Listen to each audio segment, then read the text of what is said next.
Voilà, bonjour à tous et merci d'être là. Nous allons avoir une journée à la fois bien remplie et qui s'avère passionnante avec la diversité des invités qui vont intervenir au cours de ce colloque.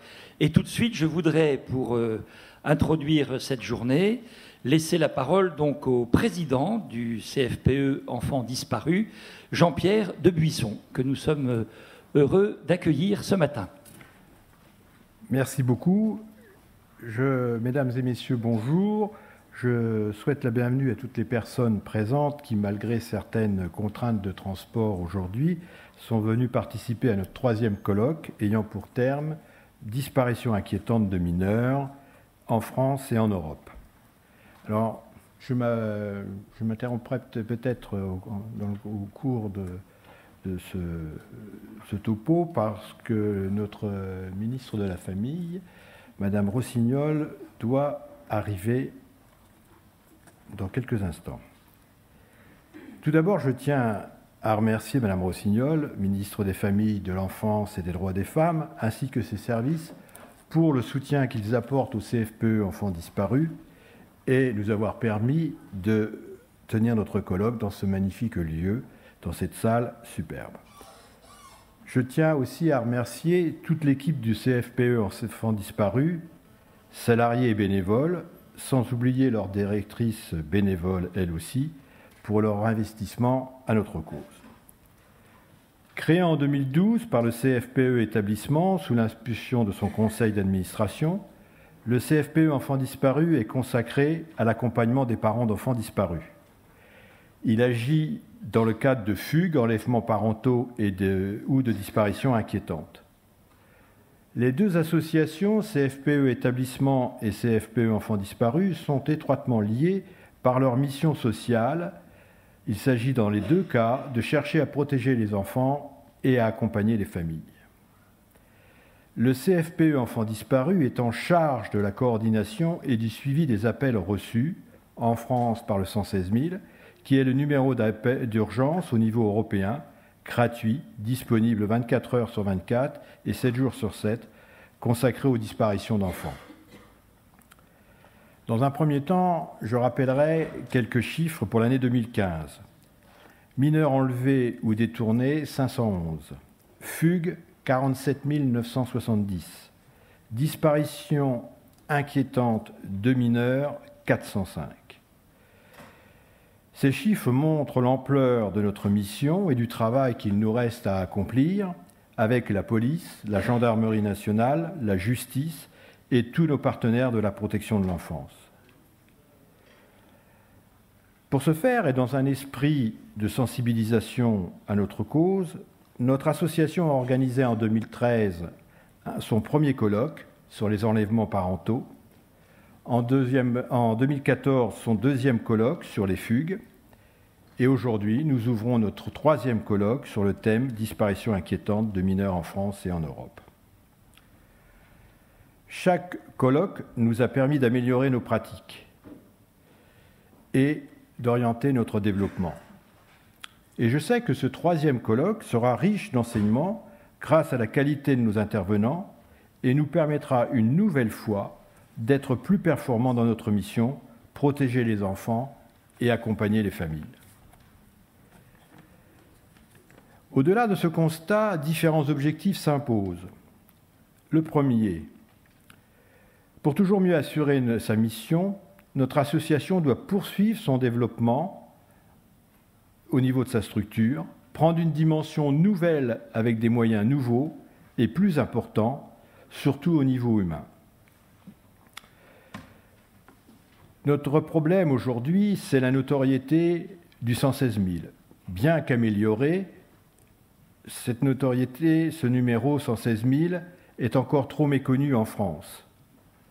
Certes, si le 25 mai de chaque année, Journée internationale des enfants disparus, est un moment fort, important au niveau européen et international, cela ne suffit pas.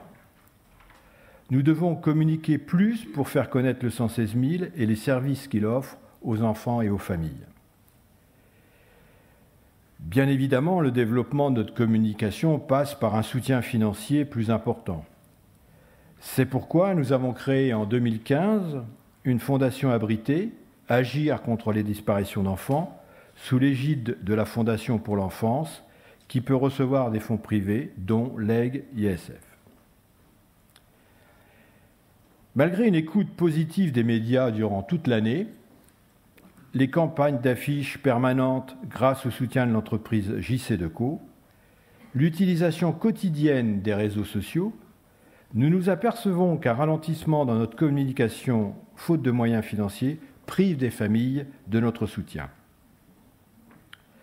C'est pourquoi ce deuxième axe de développement, la notoriété du 116 000, nous incite à conforter les moyens actuels de communication et à développer, voire créer, un réseau de bénévoles dans nos régions ou départements pour assurer toujours la notoriété du 116 000 et lui donner une ampleur nationale. Je tiens à remercier nos partenaires qui nous soutiennent dans différents domaines, les associations de parents d'enfants victimes, la PEV, la Mouette, Manu Association et la Fondation pour l'enfance.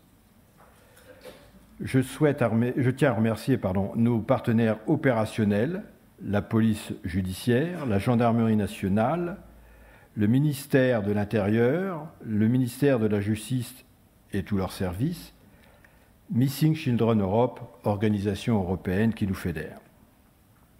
Je tiens à remercier pour leur soutien dans les campagnes de communication les entreprises, j'en ai déjà cité une qui est très participative, c'est JC-Deco, mais il y a aussi la Fondation SNCF, Direct Matin, TF1, France Télévisions, TMC Régie, Lagardère Publicité. Je tiens à remercier pour leur soutien logistique, ce qui était aussi très important, la mairie de Paris, la banque LCL et bien évidemment les Scouts et Guides de France dont nous sommes très proches. Hier, c'était la journée du 25 mai, journée internationale des enfants disparus.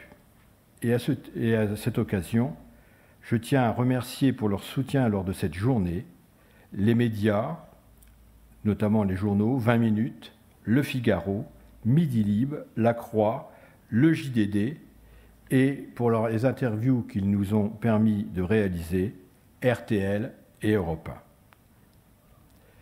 Je vous remercie.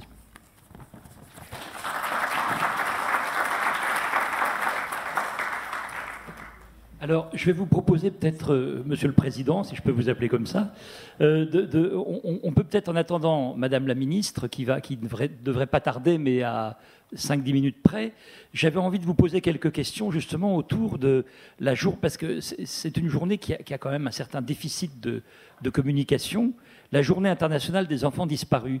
Est-ce que vous savez dans quel contexte s'est créée cette journée ? Et quel est son but en fait? Quel est son rôle? Merci. Je pense que cette journée qui existe depuis un certain nombre d'années maintenant est pour fédérer et faire sensibiliser les gens à ces disparitions d'enfants qui sont à la fois les enlèvements parentaux, les fugues et ces disparitions inquiétantes. Dans les chiffres que j'ai cités tout à l'heure, on peut mesurer l'importance de ces disparitions et de la tâche qui nous incombe. Alors la journée du 25 mai, comme je l'ai dit, est une journée un peu forte, puisque tous les médias commencent à y participer de plus en plus, et on les en remercie. Mais je pense que c'est tout au long de l'année qu'il faut, et j'insiste là-dessus, qu'il faut développer notre communication pour pouvoir accomplir au mieux notre mission.